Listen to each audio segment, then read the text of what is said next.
Assalamualaikum warahmatullahi wabarakatuh. Bismillahirrahmanirrahim. Alhamdulillah. Asyhadu an la ilaha illallah wa asyhadu anna Muhammadan abduhu wa rasuluh. Allahumma shalli ala Muhammadin wa ala alihi wa sahbihi ajma'in. Keluarga Sihat PKO yang saya hormati rahimakumullah. Ada suatu pertanyaan dari keluarga Sihat PKO berkaitan dengan apakah menyiram air di atas kuburan dan menaruh di atasnya bunga-bunga itu sesuai dengan tuntunan Rasulullah SAW ataukah tidak. Untuk menjawab pertanyaan ini, keluarga Sihat PKO yang saya hormati rahimakumullah, perlu saya sampaikan berkaitan dengan kewajiban kita, kewajiban kifayah kita terhadap jenazah. Itu ada 4. Yang pertama adalah memandikan, mengkafani, mensolatkan dan menguburkannya. Berkaitan dengan poin yang keempat, menguburkan ini, Rasulullah SAW itu sudah memberikan contoh kepada kita bagaimana kita ini mengubur jenazah. Mulai dari saat ketika kita berada di makam atau mau masuk makam, sudah ada tuntunan, Rasulullah memberikan tuntunan kepada kita supaya kita kuluk salam kepada orang-orang yang sudah meninggal terlebih dahulu dengan ucapan yang dihasilkan Rasulullah kepada kita, Assalamualaikum daru qaumin alal mu'minin wa inna insyaallah bikum lahikun. Kemudian kita masuk. Nah, ketika kita masuk di tempat pemakaman itu, di makam itu ada yang namanya jalan makam. Kalau ada jalan makam, maka alas kaki itu masih boleh bisa dipakai, karena memang itu jalan tidak digunakan untuk pemakaman. Tetapi manakala kemudian kita masuk di celah-celah pemakaman itu, maka sunahnya adalah kita lepas alas kaki kita. Nah, kemudian kita datang masuk, kemudian ketika kita di makam, kok jenazahnya itu belum sampai, kita sudah sampai duluan, maka Rasulullah SAW itu beri tuntunan kepada kita supaya kita duduk menghadap kiblat, dan duduknya pun itu tidak sembarangan. Artinya tidak boleh kita ini duduk di atas nisan, ataupun kalau dalam bahasa Jawa itu ya di atas kijing-kijing itu.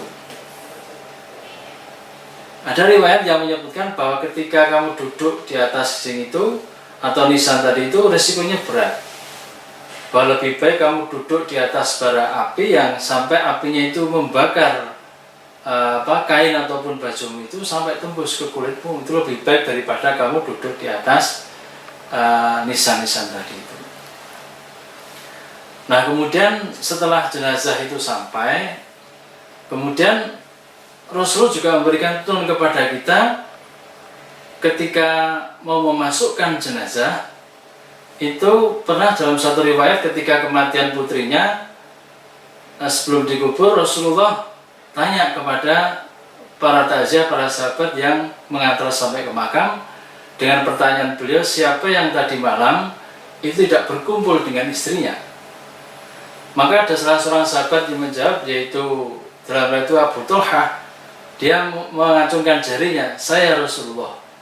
Nah, kemudian Rasulullah memerintahkan kepada sahabatnya tadi untuk masuk ke dalam liang lahat itu.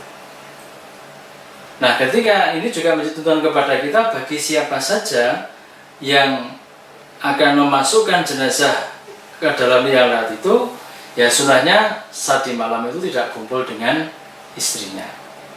Nah, setelah itu ketika jenazah mau dimasukkan, dikubur, itu tuntunan Rasulullah kepada kita bahwa memasukkan jenazah itu dari arah kakinya. Ya, arah kakinya. Jadi kepala dulu itu dari arah kaki. Kalau misalnya saya seperti ini, itu posisi saya itu menghadap ke selatan, berarti kepala itu di sebelah utara, maka memasukkan jenazah itu dari arah kakinya itu. Nah, kemudian akhirnya masuk. Nah, kemudian yang tadi sudah ada di bawah itu menerima dan kemudian memasukkan ke yang tadi. Ketika memasukkan tadi, tuntunan Rasul kepada kita ketika memasukkan jenazah, dia membaca Bismillahi wa ala millati Rasulillah. Nah, kemudian dimasukkan. Kemudian diposisikan menghadap ke kiblat, jadi dimiringkan, ya. Kemudian melepas semua ikatan-ikatan ataupun tali-talinya itu. Nah, kemudian setelah itu, kemudian dia naik, kemudian jenazah ini ditutup dengan sesuatu tempat yang khusus. Kemudian setelah itu kemudian ditimbun dengan tanah. Dan itu pun juga pada saat itu Rasul juga memberikan tuntunan kepada kita supaya kita ini yang berada di atas, ya, membantu dengan cara apa? Itu mengambil 3 genggam tanah itu untuk ikut ditaburkan itu di kuburannya itu, di makamnya tadi, itu dari arah kepalanya 3 kali. Nah, setelah itu kemudian Rasulullah SAW setelah jenazah tertutup rapat makbarohnya, beliau pernah bersabda, karena kemudian saat tutup rapat makbarohnya itu beliau mendekat, kemudian bersabda, Istaghfiru li akhikum wassallallahu tasbita fa innahu al'an yus'al. Yang artinya, istaghfiru li akhikum, mohonkanlah ampun bagi saudaramu, wassallallahu tasbita, dan doakanlah saudaramu itu dengan doa supaya diberikan ketetapan hati, karena sesungguhnya saat ini dia itu akan mendapatkan pertanyaan. Artinya kita harus mengimani bahwa di alam kubur atau alam barzah itu ada pertanyaan kubur. Maka Rasulullah menyampaikan kepada kita tuntunan tadi. 1, mohonkanlah ampun kepada jenazah ini, kemudian didoakan. Yang kedua, supaya jenazah ini diberikan ketetapan hati, karena saat ini dia itu nanti akan mendapatkan pertanyaan dari malaikat munkar dan nakir. Nah, inilah tuntunan Rasulullah kepada kita, ya. Jadi doa yang kita baca itu doa mohon ampun, ya, mudah-mudahan Allah memberikan maghfirah, ampunan kepada jenazah. Kemudian yang kedua, semoga amal ihsannya, amal kebaikannya itu diterima, diridhai oleh Allah Subhanahu wa taala. Dan yang ketiga, semoga jenazah ini diberikan ketetapan hati saat nanti dia menjawab pertanyaan-pertanyaan di alam barzah. Pertanyaannya apa? Wallahu alam. Tapi itulah yang diajarkan Rasul kepada kita. Nah, biasanya kemudian setelah itu jenazah itu rapat, kemudian di antara kita ini banyak masyarakat yang kemudian tadi pertanyaan tadi, ada yang menyiram air, kemudian menaruh bunga di situ. Nah, ketika ditanya apa itu sesuai dengan tuntunan Rasulullah SAW, memang ada riwayat yang menyebutkan bahwa ketika Rasulullah SAW itu kematian putranya Ibrahim namanya, itu ketika sudah tertutup rapat kuburannya itu, beliau memang ada riwayat yang menyebutkan memercikkan air atau menyiram air sekedarnya itu di atas kuburan itu. Tetapi memang khusus untuk Rasulullah ini ada sesuatu keistimewaan. Ya, yang pertama saya sampaikan bahwa pernah juga Rasulullah bersama para sahabat sedang melewati satu kuburan.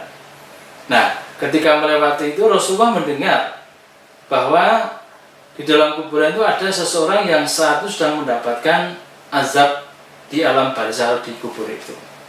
Nah, para sahabat itu nggak mendengar, hanya Rasulullah mendengar. Kemudian Rasulullah menghampiri, kemudian Rasulullah itu mengambil pelepah kurma, kemudian pelepah kurma itu ditancapkan itu di atas kuburan tadi, dan beliau menyampaikan mudah-mudahan dengan saya tancapkan ini sampai keringnya pelepah ini mudah-mudahan Allah memberikan ampunan keringanan kaitan dengan siksaan adab yang saat ini sedang dia terima. Jadi ini contoh, dan ini kekhususan. Jadi tidak bisa kemudian kita ini misalnya kemudian cari pohon apa itu kemudian ditancapkan di kubur-kubur itu misalnya dengan harapan seperti itu, ya ini kekhususan, tidak bisa seperti itu. Kalau misalnya menabur bunga atau apa itu namanya, itu memang kalau dicari dalam bulan tidak akan kita temukan, tidak ada. Kalau menyiram itu memang ada, tetapi maksudnya apa gitu loh. Kalau kemudian maksudnya ini akan membantu jenazah supaya jenazah tidak kedinginan ya, atau mungkin menjadi segar, itu tidak ada pengaruhnya. Kalau misalnya menyiram itu supaya supaya tanahnya itu tidak sampai bertaburan kemana-mana karena mungkin kering, itu supaya disiram dengan air itu supaya tanahnya itu biar kalau bahasa Jawa itu mengendap biar keras. Nah itu seperti itu. Apalagi kalau pada zaman Rasulullah itu kan suasana tanah seperti itu kan kena angin itu bisa bertaburan kemana-mana, maka kemudian disiram. Itu mungkin kalau maksudnya itu seperti itu tidak apa-apa. Nah itu jadi kalau ditanya di dalam sunnah, di dalam hadisnya nggak akan kita temukan dengan kita menabur bunga itu. Nah kemudian prakteknya itu di masyarakat seperti itu bagaimana? Ya kalau kita cari dalam dalil ini tidak akan kita temukan. Artinya kalau itu kebiasaan, ya itu benar kebiasaan di masyarakat itu menabur bunga itu benar itu kebiasaan. Tapi kalau dicari dalam hadisnya, di dalam sunnahnya itu tidak akan kita temukan. Nah oleh karena itu sejak awal tadi saya sampaikan bahwa kewajiban kita terhadap jenazah itu ada 4 tadi. Itu semuanya ada tuntunannya semuanya. Mulai dari memandikan gimana caranya, kemudian mengkafani gimana caranya, kemudian mensolatkan gimana caranya, sampai kepada menguburkan, itu komplit semua ada tata caranya. Nah kalau ini kan bagian dari ajaran agama, ya tuntunan, maka prinsipnya adalah ketika kita mengamalkan suatu tuntunan, ya ajaran, ya itu hendaklah kita betul-betul berhati-hati di dalam mencari sumber-sumber tadi, dalil-dalil supaya kita cari dalil yang sahih, yang kuat, yang bisa kita jadikan dasar untuk mengamalkan baik pada saat memandikan, mengkafani, mensolatkan maupun menguburkannya. Jadi seperti itu. Nah mudah-mudahan keterangan yang singkat ini akan menambah pengetahuan bagi kita supaya kita lebih termotivasi, tergugah untuk mempelajari bagaimana sih tuntunan ajaran agama kita ini berkaitan dengan perawatan jenazah secara lengkap ya, pada saat dimandikan, saat dikafani, saat disolatkan maupun saat dikuburkan, seperti yang tadi diantaranya pertanyaan dari keluarga sehat PKO. Nah demikian yang bisa kami sampaikan, semoga ini bermanfaat.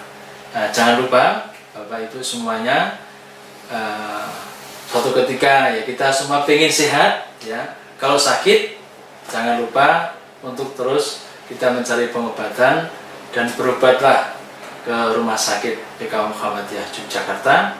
Insya Allah kita akan berikan pelayanan yang terbaik, cepat, bermutu, nyaman, ringan, dan insya Allah juga Islami.